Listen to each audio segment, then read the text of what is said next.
Hi guys, welcome back to my channel. If you're new here, my name is Yolanda Melody. Today I want to do a video about how to be in your feminine energy.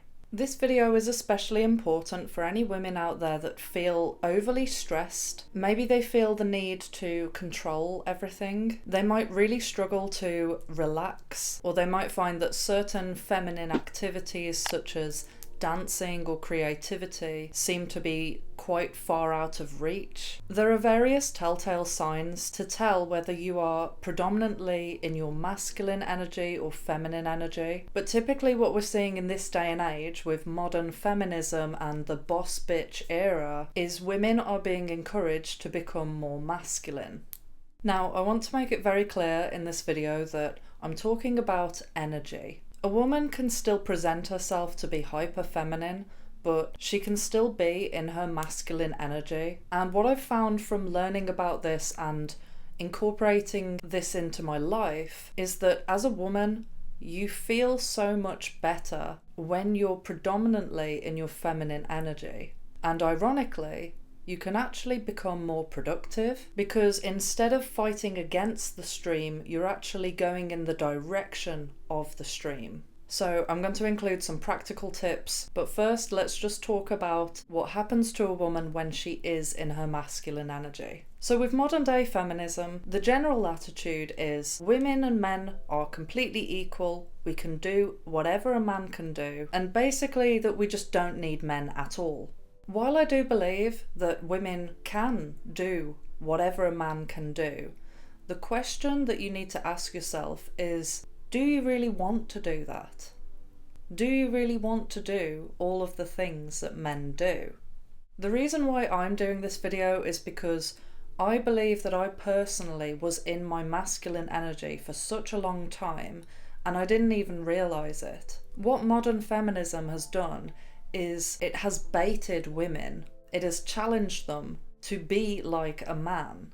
And what this does is it causes women to be rigid and stressed. And over time, if a woman continues down this path, it can cause a plethora of emotional issues and physical health issues, particularly to do with your cycle. Some telltale signs that you are in your masculine energy is if you're attracting men that may be a bit more on the feminine side.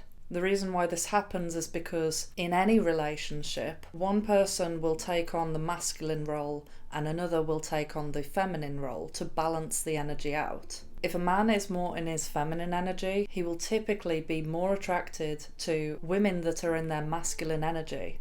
And both these energies have a role. Whoever takes on the masculine energy will be the person that takes control. The person that's in their masculine energy will typically be in their head a lot because they're the one that needs to ensure that the environment is safe. So they're kind of more on guard, they tend to be less relaxed. Whereas the one that's in their feminine energy will typically be the one that is more relaxed and brings enjoyment and kind of loosens up the vibe. I suppose you could use the example of Pinky and the Brain. Gee, Brain, what do you want to do tonight? The same thing we do every night, Pinky. Try to take over the world. Even though they're both male, but it's a clear good example.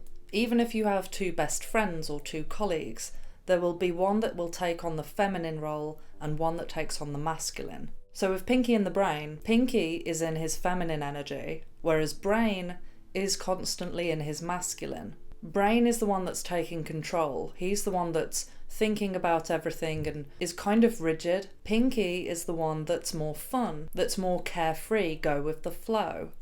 With modern feminism, what it has done is it's painted out the feminine to be weak, stupid, and basically undesirable. And when we have these subconscious beliefs about feminine energy, it will push us as women to become more masculine, because we don't want to fall into that category. But bear in mind that this is a trick that society has done. This all plays into a global agenda to basically fuck the world up. Anyway, being in your feminine does not mean that you have to be weak. You can still be strong, you can still be productive, but it's all about the energy that you approach it with. For me, for example, being a content creator, I have to kind of take control of a lot of things. There's a lot of juggling that goes on behind the scenes. And I could always tell when I was in my masculine energy because I was looking at everything as a job that needed to be done, a job that needs to be completed. Since I've been in my feminine energy and trying to hone that, I've made a conscious effort to loosen up, enjoy the process, take my time. That's a huge thing. Feminine energy is all about receiving, taking a step back and allowing things to come in. When you think of the creative process, that is the energy that you need. One way to be more in your feminine is to simply loosen up. Pay attention to how your body feels, and if there's any stiffness or rigidness, simply make an effort to soften. And what you'll notice is not only does this feel better, but every single task actually seems easier. When you feel rigid and you're rushing around, you may think that you're achieving more quicker, but this is actually a complete illusion. And I think the reason for this is because it feels harder. So if something feels harder, you must be putting more work in, you must be doing more. But that's just not the truth. If you're in your feminine, you have a lot more stamina, you feel happier, and then you'll feel more motivated. The next thing I want to get onto is the temptation that so many women feel to rise to the challenge of doing what a man can do. And I've got so many examples of how I played into this massively a few years back, and there's such a huge moral to this story. So at my old job, when I first started working there, the staff were required to move a lot of furniture on a regular basis, and I was going through my hardcore feminist era. I saw the male staff members picking up chairs and I thought, yep, I'm going to pick up too. And then one of the staff members stopped me and said, oh no, you don't need to do that. He said to me that the girls didn't need to lift any furniture, and that was kind of like a unwritten courtesy policy. But regardless of this, I still proceeded to pick up the chair, which meant that all the other girls followed and decided to start lifting the furniture. And then 7 years goes down the line and I am picking up ginormous, heavy tables and lugging them around from one side of the house to the other. I had basically screwed it up for all the women. I then started having back problems, spent £700 at the chiropractor, and the thing is, yes, I could lift the furniture, but did I really want to? And you can see so many examples of situations like this that modern feminism has brought in, where women are simply coping. It's not that we can't do these things, it's that these things aren't really beneficial to us. Another example is that years ago I decided to become a stonemason. And if I'm being completely honest, I feel like most of the reason for me doing this was simply to prove a point that I could do exactly what a man could do. And I did this for a good few weeks. I proved my point, but then I reached a stage where I realised that this job really was not helping me and had so many drawbacks, and that simply I did not need to keep doing this. With stonemasonry, you have a risk of becoming deaf from how loud the machinery is, so you have to wear ear protectors at all times. You also have a risk of going blind, so you have to wear goggles at all times. There's also a huge risk of injury, losing a finger or a limb because of how dangerous the machinery is that you have to use. And then there is the dust. The stone dust, which made my nails brittle, my skin looked awful, my hair was dry, and you can also suffer respiratory problems if you carry on working in that profession for a long time. So as you can see, there were so many drawbacks that I just reached the point where I was thinking, what was the point in me doing this?